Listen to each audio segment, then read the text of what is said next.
Welkom en namaste. Welkom bij de Mediteer Hart Maandagochtendboost van vandaag. En vandaag gaan we het hebben over het creëren van authentieke kracht. En dat is een thema uit het boek The Power of the Heart. Authentieke kracht. Wat is authentieke kracht? Gary Zukav is een van de medeschrijvers die is, of in ieder geval eentje die is geïnterviewd in dit boek, The Power of the Heart, spreekt hierover. Authentic power is the experience of joy, of meaning, of purpose, of fulfillment, of being in the right place at the right time, of knowing that your life has a purpose and what you're doing is contributing to that purpose. It is the alignment of your personality with your soul, with harmony and cooperation and sharing and reverence for life. Dus dat gevoel dat hetgene waarvoor je hier bent, hetgene wat je doet, hetgene wat je leeft, dat je tot leven brengt. Dat je dat gevoel geeft dat het klopt, dat je hier bent, dat je op de juiste plek bent, op het juiste moment. En dat met wat je bent, wat je uitdraagt en wie je bent, dat iets bijdraagt aan de wereld in het nu. En ze spreken hier ook over 4 fundamentele eigenschappen van authentieke power. Dat is liefde, nederigheid, vergeving en helderheid. In liefde spreken ze op het moment dat er compassie is, dat er de mogelijkheid is om liefde te delen, dat er mededogen is naar jezelf en naar anderen om je heen. Deze vorm van liefde, onvoorwaardelijke liefde, laat je in elk hongerig kind of moeder je eigen kind en moeder zien. Nederigheid. Dus eigenlijk de herkenning dat het leven van anderen net zo moeilijk kan zijn als je eigen leven. Dus dat je ziet, gewoon eigenlijk omdat je weet dat iedereen die hier op aarde loopt zijn eigen verhaal heeft. En zijn eigen moeilijkheden met zich meedraagt. Maar ook dat je de ziel ziet. De schoonheid van elke ziel. In ieders hart. Dat daar een lichtje straalt. En dat iedereen ook daarin zijn eigen struggles heeft. En vergeving. De kracht, daar huist een enorme kracht. Vooral ook een helende kracht. Op het moment dat ik iemand kan vergeven die mij ooit pijn gedaan heeft. Of die me ooit iets misdaan heeft. Op het moment dat ik dat kan vergeven. In het diepste van mijn hart. Dan is dat alsof er echt een zware last van mijn schouders valt. En dat de wereld opeens een stukje lichter wordt. Want eigenlijk leven we met wrok. Of grote teleurstelling of haat in jezelf. Door iets wat een ander je ooit heeft aangedaan. Dat brengt een soort laagje, een soort waas voor onze ogen. Waardoor we ons eigenlijk afsluiten voor wat er werkelijk is. De kracht van vergeving. En dat werkt echt in het hier en nu. Is alsof je dat laagje weer weghaalt. Weet je, alsof je die donkere glazen uit die bril gaat die je toen hebt opgezet. En het leven weer gaat zien zoals hij is. En helderheid, het leven zien als onderdeel van een groter geheel. Het is eigenlijk het weten en het echt erkennen dat er meer is dan dat we misschien begrijpen. En dat wij allemaal een stukje van dat geheel uitmaken. Het geheel dat leven heet. En daarin ook het realiseren dat we geen slachtoffer zijn van wat ons overkomt. Maar dat elke ervaring iets in zich draagt. Wat ons iets te leren heeft. Of een nodige les. En ook dat elke ervaring een ervaring is. Die we doorleven hier als mens. Of dat nu positief of negatief is. Is eigenlijk een nieuwe ervaring die ons kan helpen om een stukje meer van onszelf te leren kennen. En we realiseren ons daarin dat we een ziel zijn die ervaringen heeft in dit fysieke lichaam. Maar dat we niet alleen dit fysieke lichaam zijn, maar dat we meer zijn dan dat.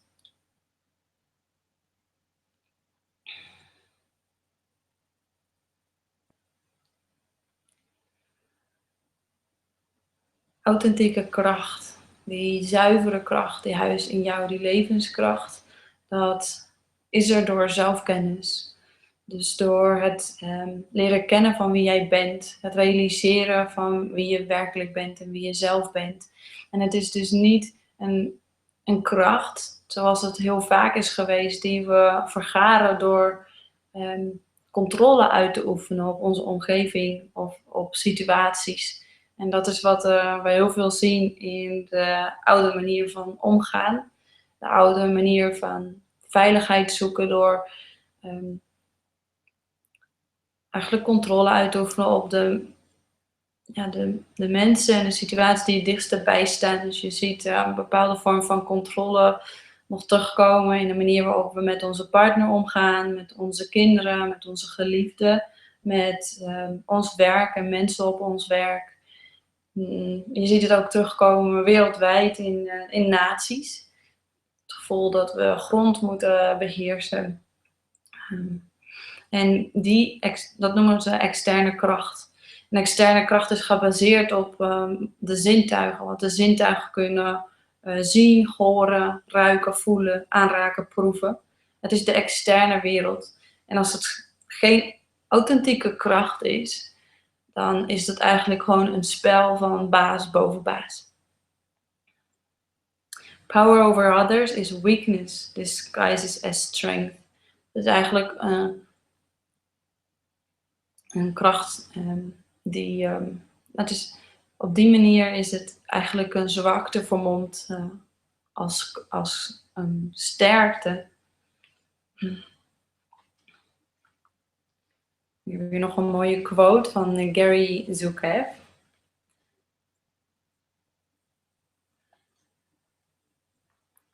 External power is the old way of understanding power. It's what enables us to survive, yes, and to evolve since our origin as a species, yes. But it doesn't work any longer. It's counterproductive to our evolution. It's toxic and it's being replaced. Correction, it has been replaced with another understanding of power. Dus alles wat je kracht zou noemen, of dat je gevoel geeft dat je sterker maakt, en dat je verkrijgt door iets buiten jezelf, dus of over via iemand anders, dat is externe kracht. En dingen waar je bijvoorbeeld bang voor bent om te verliezen, zoals je huis, je baan, die auto, je partner of aanzien of je uiterlijk. Of die scherpe geest, waar je heel veel goede, mooie dingen mee kan in het leven. Als je hierop bouwt, in jezelf, als dat hetgene is wat jou kracht geeft, dan heb je eigenlijk je kracht weggegeven. Dan geef je eigenlijk je kracht weg. Het is een external power, zegt Linda Francis hierover, is power. External power comes and goes. You can earn it, you can love it, you can inherit it, but it can get stolen. Dus alles extern kan uiteindelijk ook weer wegvallen. En om van externe power naar authentieke, innerlijke power te gaan, is het nodig om te luisteren weer naar die stem van je hart. En die stem van de persoonlijkheid hierop af te stemmen. Af te stemmen op die liefdevolle kwaliteiten die liggen in je hart, die uitstralen van je hart. We hebben het er hier deze 2 weken ook over gehad. Hoe herken je die liefdevolle kwaliteiten of hartskwaliteiten in jezelf?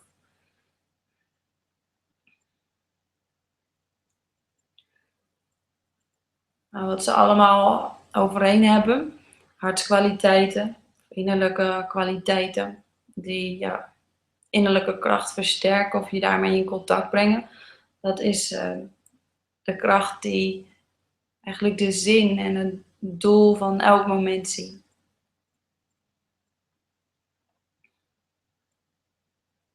Het is de kleine dingen zien en herkennen en omarmen. Hoe creëer je authentieke kracht? Dat was het thema van vandaag.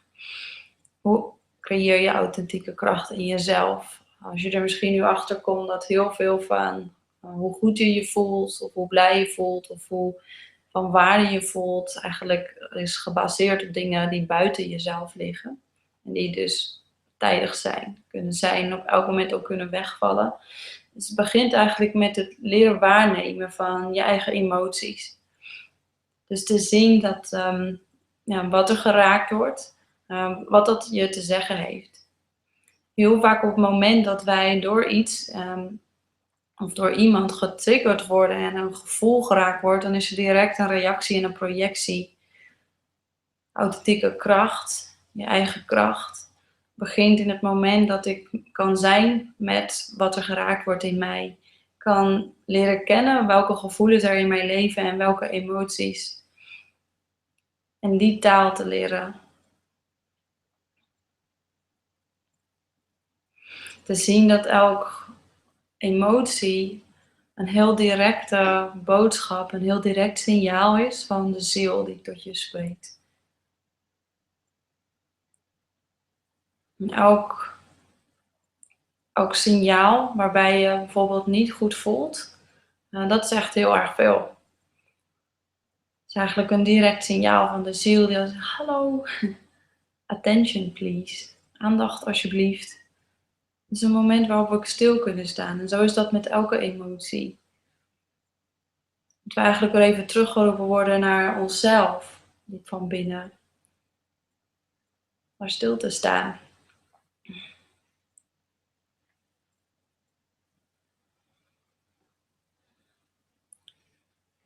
Het is nodig om innerlijke tijd te besteden met onszelf.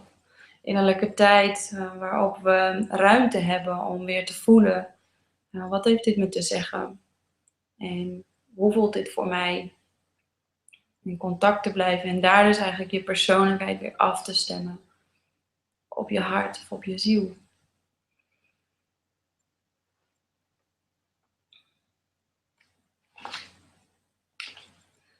Er staan in het boek echt ontzettend veel krachtige teksten ook hierover. Het was best een lang hoofdstuk. Ik heb er geprobeerd de kernpunten uit te halen. Het is zeker de moeite waard om het nog eens te lezen of de film te bekijken. Ik vind het super inspirerend. Dus ze gaan door met liefde en met helderheid en wijsheid. Creëer je authentieke kracht. En met authentieke kracht kun je dus ook de emotie en het verhaal vanuit het verleden in een ander zien.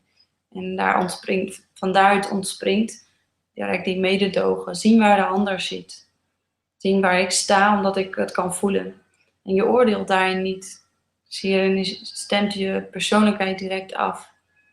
Op je hart. Op je ziel. En hierbij gebruik je de kracht van het hart.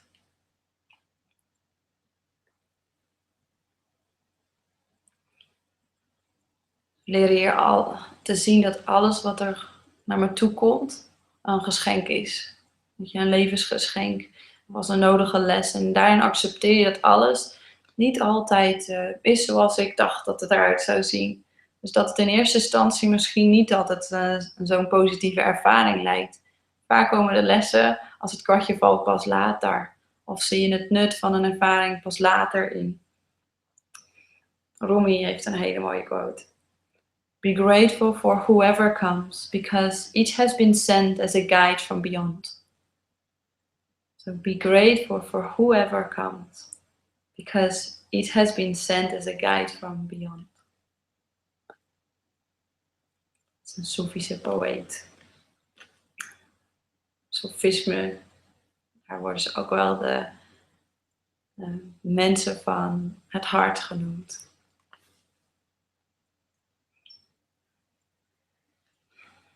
Door het creëren van authentieke kracht, dus echt die verantwoordelijkheid te nemen om jezelf te leren kennen, in elk moment te zien en in contact te blijven met de stem van je hart. Daardoor begint je leven zich te vullen met nieuwsgierigheid, met levendigheid, met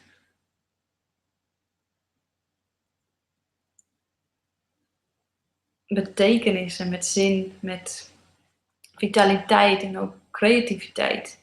Omdat je je beweegt in de stroom van die van jou de bedoeling is. Dus het gevoel dat je de juiste richting uitgaat.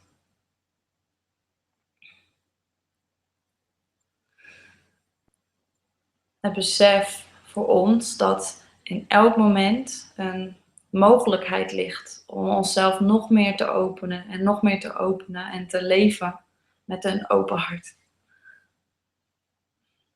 Te leven om van het leven te houden. Wat er ook gebeurt. En dat is eigenlijk de zin van ons menselijk bestaan. Ze sluiten hier ook mee af. Eigenlijk de zin van ons menselijk bestaan lijkt te zijn onszelf volledig te leren herkennen en erkennen. En te omarmen. Te zien dat elke ervaring, menselijke ervaring die we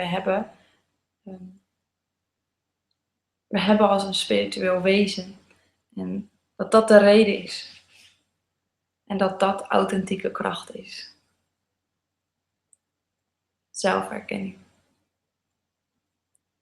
In alles wat er is. En dit wil ik meenemen in stilte.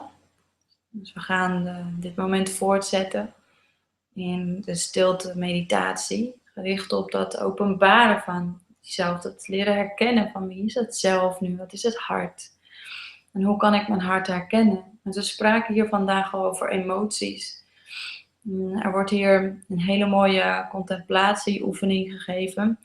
Dat als er veel emoties zijn, Thich Nhat Hanh, een zenmonnik, en die deelt hier een oefening. En in het boeddhisme en in zen richten ze zich heel veel op de ademhaling. Het gewoon waarnemen van je ademhaling. En dus zeker ook als er veel emoties zijn, eigenlijk teruggaan met je aandacht naar de ademhaling. En met elke inademing voelen hoe de emotie daar is. En met de uitademing de emotie begint af te nemen. Met de inademing hoe je misschien spanning voelt in je buik. Met de uitademing hoe die spanning afneemt. Met elke inademing voelen hoe de emotie van kracht verliest. En bij Ridaya, de meditatiemethode die wij hier doen, hierop gericht is om jezelf te erkennen, jezelf tot openbaring te laten komen, voorbij alle gedachten en emoties. En te zien dat je ook meer bent dan je fysieke lichaam. Door te ervaren wie je werkelijk bent in stilte. En we hebben hiervoor een hele mooie meditatie. En die ga ik je laten ervaren in stilte. Dus ik wil je uitnodigen om je ogen te sluiten. Een comfortabele positie aan te nemen met een rechte rug. En je nek in lijn met de ruggengraat.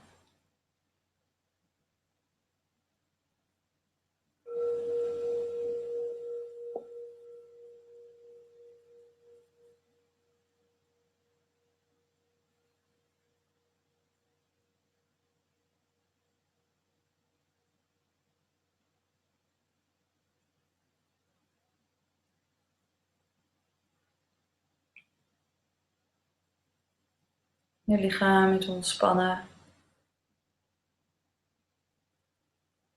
En breng voor een moment de palmen van je handen voor de borst bij elkaar. De ellebogen wijzen naar beneden.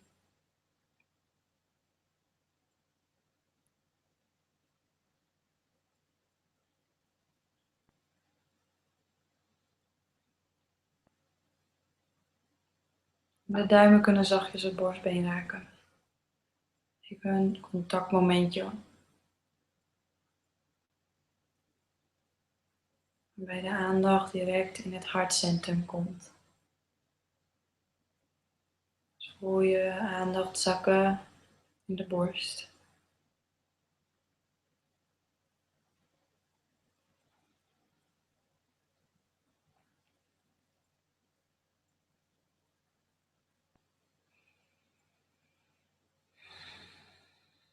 Hoe je aankomt in dit moment.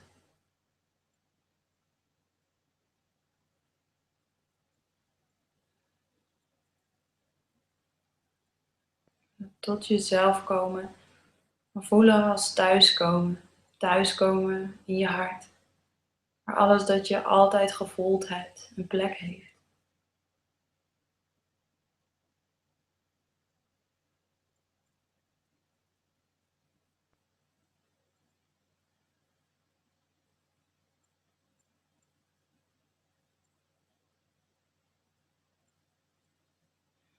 Een plek in het hier en nu.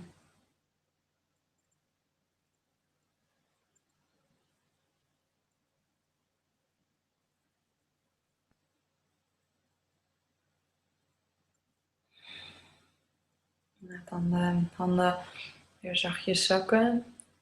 Ze kunnen rusten in de schoot of op de knieën.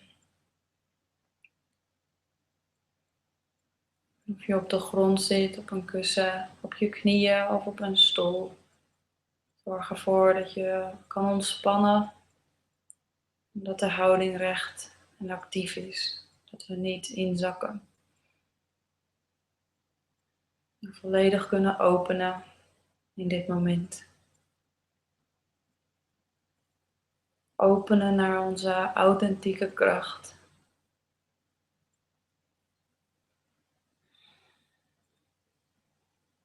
Openen naar de stem van het hart.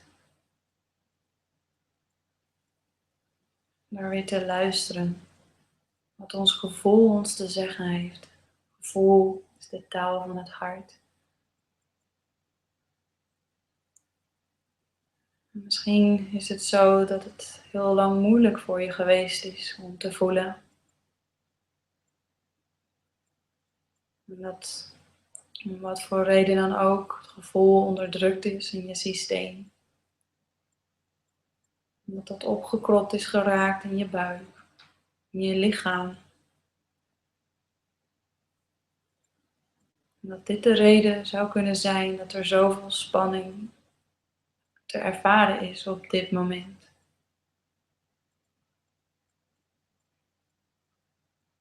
Maar dit hoeft niet meer. Wanneer we openen, komt ons gevoel weer in beweging. En een manier om in contact te komen met gevoel is de ademhaling zachtjes volgen, die in en uit gaat als vanzelf. En te ervaren hoe dit langs de borst heen en weer beweegt. Alsof het zachtjes streelt aan de binnenkant met elke inademing en elke uitademing.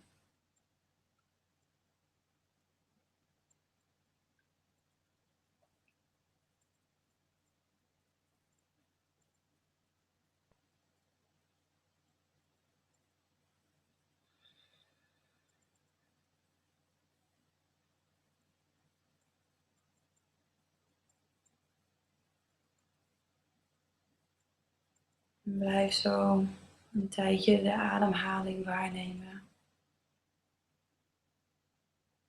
En laat het je verzachten in het borstgebied.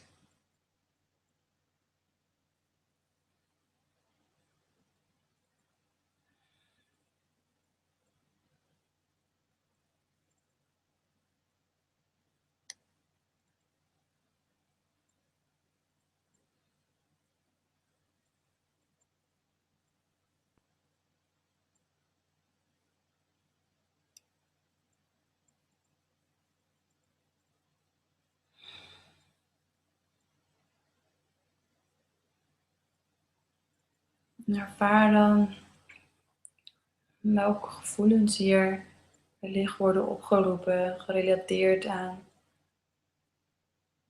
het borstgebied. Misschien zijn er gevoelens van nostalgie, fijne gevoelens, van liefde. Misschien ervaar je contractie, spanning.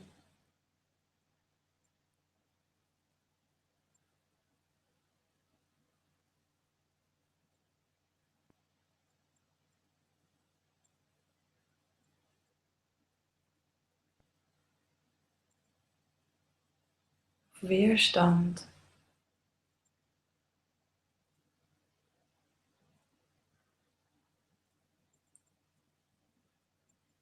Misschien is er verdriet.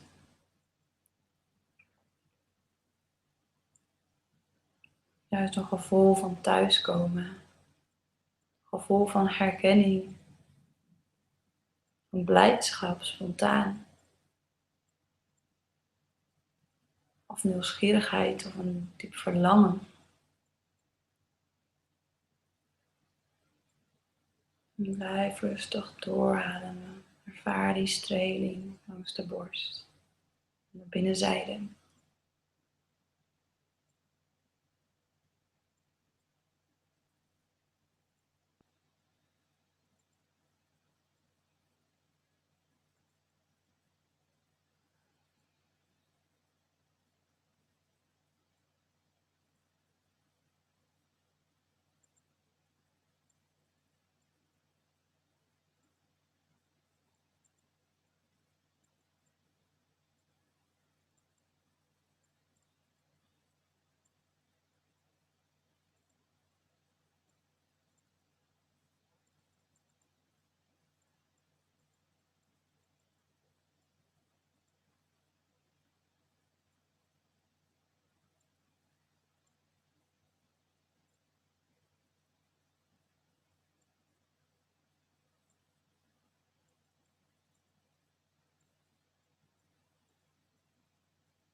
En elke emotie die je tegenkomt, elk gevoel, zie het als de stem van je ziel. Een mogelijkheid om het hart te openen.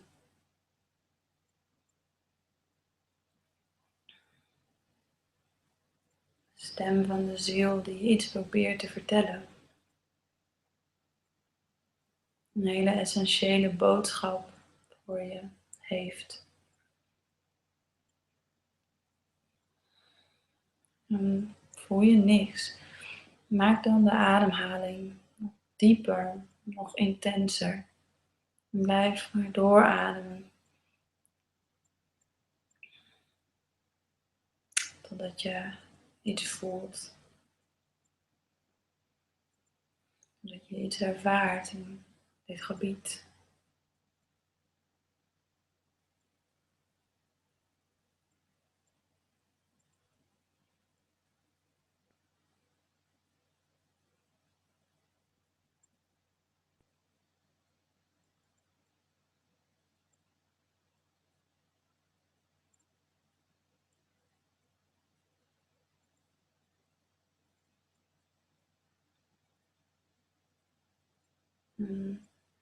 Wat het ook is, wat er nu in je opkomt, of wat je nu ervaart, voelt. Het hart heeft geen oordeel.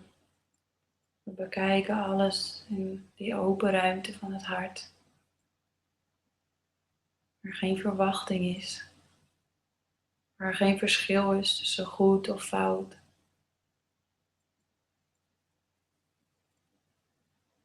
Waar geen projectie is.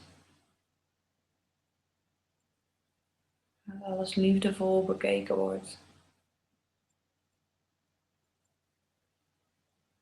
Liefdevol omarmd wordt.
Deze oefening helpt ons om ons te openen. We openen naar die diepere dimensie van onszelf. En via ons gevoel het contact te herstellen. Heel die verbinding te maken met ons hart.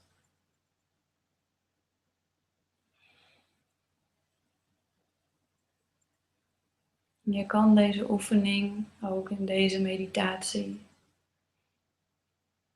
zo lang voortzetten als je wil. Dus ook in het dagelijks leven toepassen wanneer er sterke emoties zijn. Het is alsof we blazen over de amber van het hart. Dat vuur van het amber bij elke in- en uitademing meer opstoken. Dat licht in ons hart een stukje groter wordt.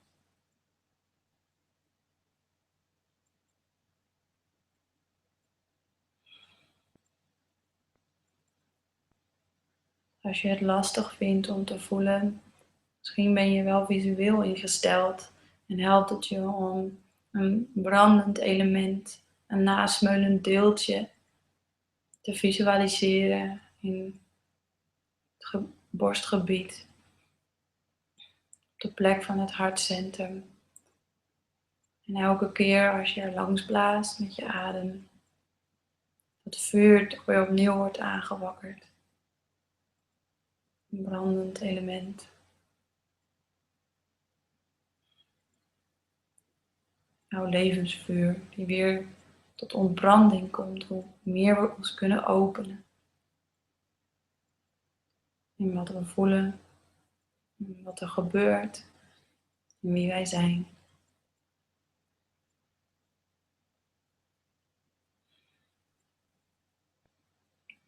Ervaar wat het met je doet.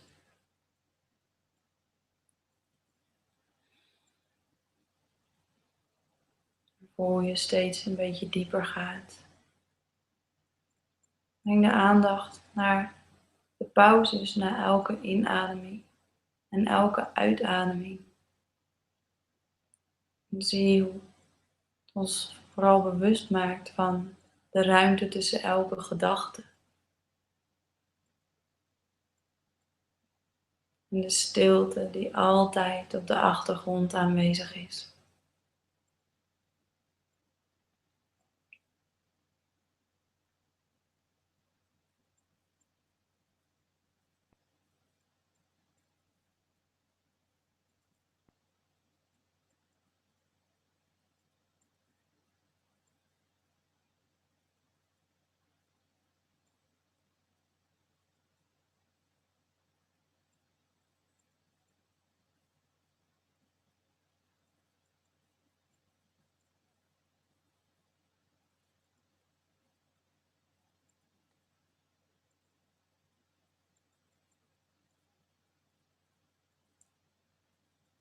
Stilte.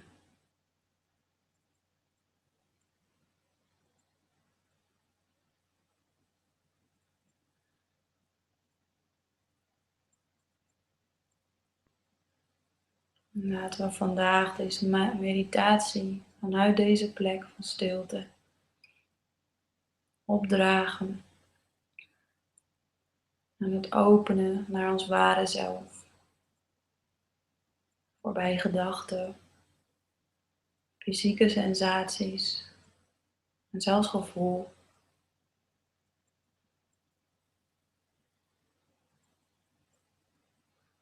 Wie ben ik? En voel hoe dit je dieper brengt, opnieuw en opnieuw en opnieuw. Wanneer je deze vraag opwerpt. En dat gevoel van ik terug volgt naar je hart. Midden van de borst ietsje naar rechts.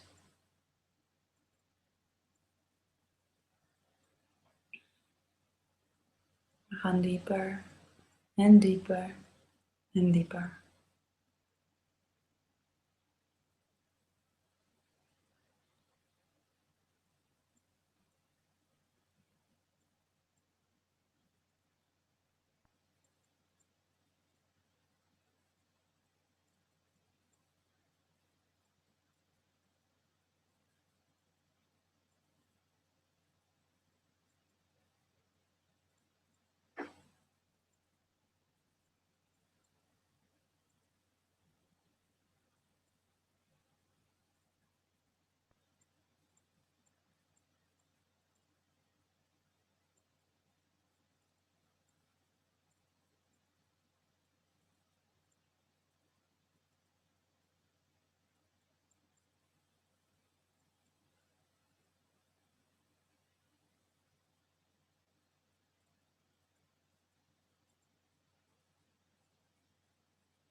Stilnis.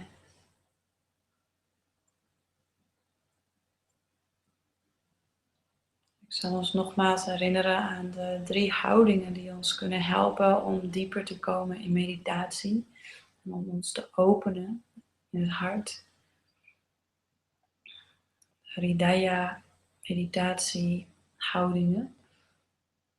Adviseren om de aandacht te brengen naar het midden van de borst, het hartcentrum. 2 vingerwijtes naar rechts. De plek waar de ziel zetelt. Ons ware zelf.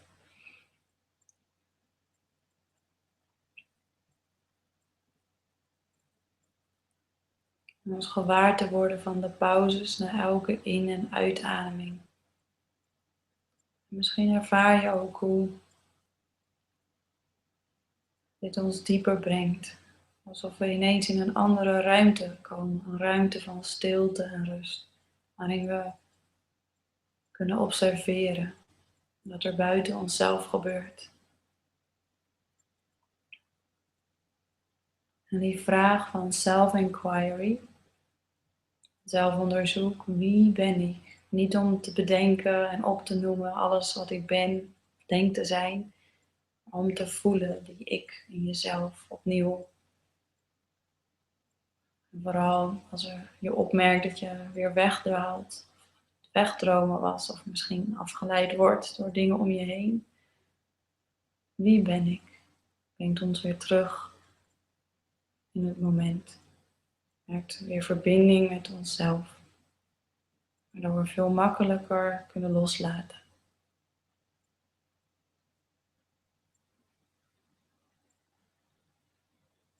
In stilte komen.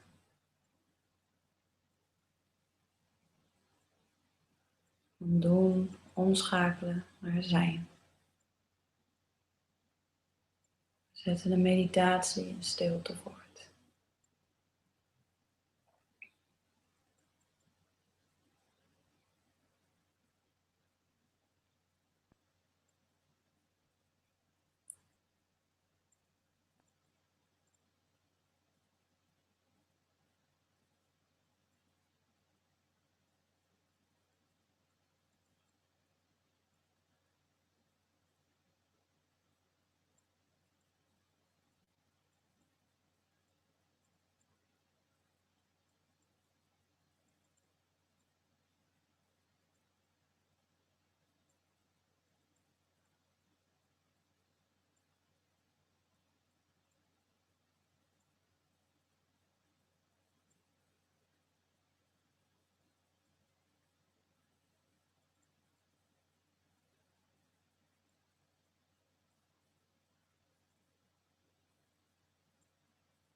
De stem van het hart tot je spreken.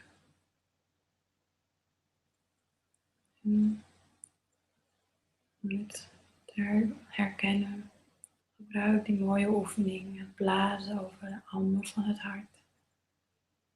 Waarbij je de adem langzaam Langs de binnenzijde van de borst voelt strelen, heen en weer gaan.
Stilheid.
Nog 1 minuut.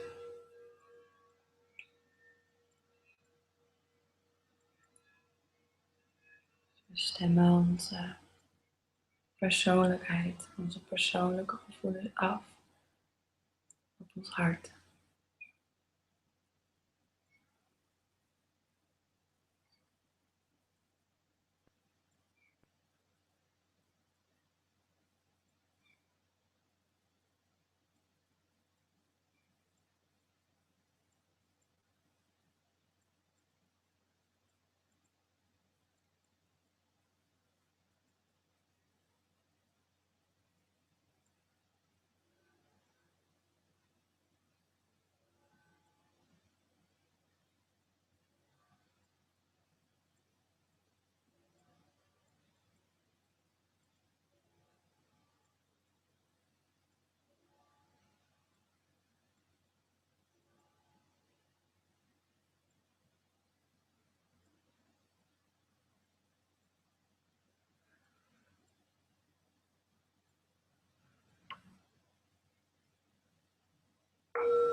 Breng nog 1 keer de palmen van de handen bij elkaar voor de borst.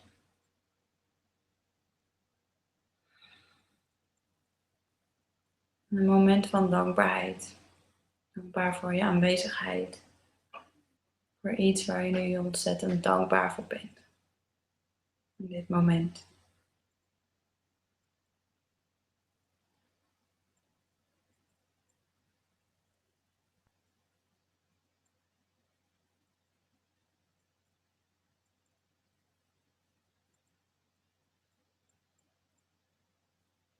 Dankjewel dat ik hier vanochtend, vandaag, met jou mag zijn. Namaste.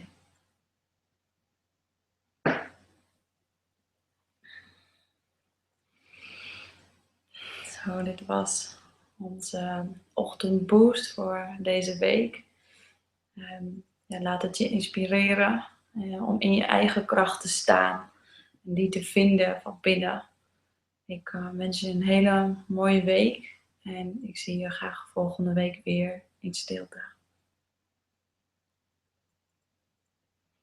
Deel je ervaring in de community, de Facebook groep van Mediteer, Hart. Inspireer